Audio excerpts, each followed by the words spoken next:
Welcome to Real Channel Automotive, a place to help you understand the world of automotive mobility. Please subscribe our channel for more updates. Audi is saying goodbye to the V10 engine by bringing back the R8 GT, a limited production, lightened, and honed version of their supercar that has been factory approved for oversteer antics, straight out of the box. We knew it was coming, and now it's here. Prepare to meet the final Audi R8 with a combustion engine. The V10 era is drawing to a close as Ingolstadt is sunsetting the naturally aspirated 5.2-liter FSI with a hardcore version of its mid-engine supercar. It's effectively the best of both worlds by combining the superior power of the Quattro model with the lighter package of its rear-wheel drive sibling. In fact, more weight has been trimmed for the GT, a follow-up to the namesake's special edition from 2010. The new R8 GT offers 612 horsepower to perfectly match the Quattro model. The big difference here is that output is routed only to the rear wheels. In addition, a newly developed 7-speed, dual-clutch transmission delivers gear chances quicker than ever before.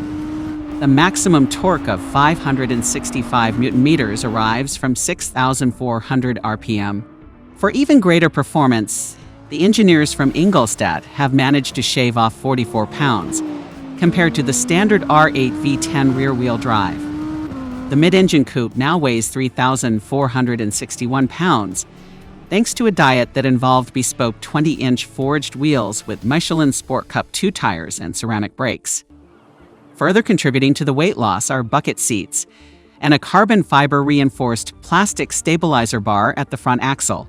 With more power, less weight, and a quicker gearbox, the Audi R8 V10 GT rear-wheel drive sprints to 62 miles per hour in 3.4 seconds and to 124 miles per hour in 10.1 seconds before topping out at 199 miles per hour.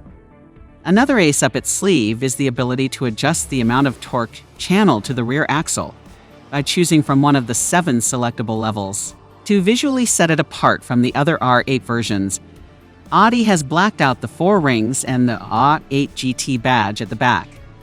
A new aerodynamic body kit, perfected in the wind tunnel, and made from carbon fiber bridges the gap between the road-going model and the several race versions of the Lamborghini Huracan's sibling. As a nod to the original R8 GT, the final comes painted in matte Suzuka gray. Alternatively, buyers can opt for Daytona gray or Tango red metallic colors. The black interior with red accents also harkens back to the 2010 R8 GT, while an individually numbered plaque below the gear lever reflects the car's limited availability. Indeed, only 333 will ever be made, much like the previous generation special edition. Audi did sell the first R8 GT as a Spider as well, but the new one is exclusively available as a coupe.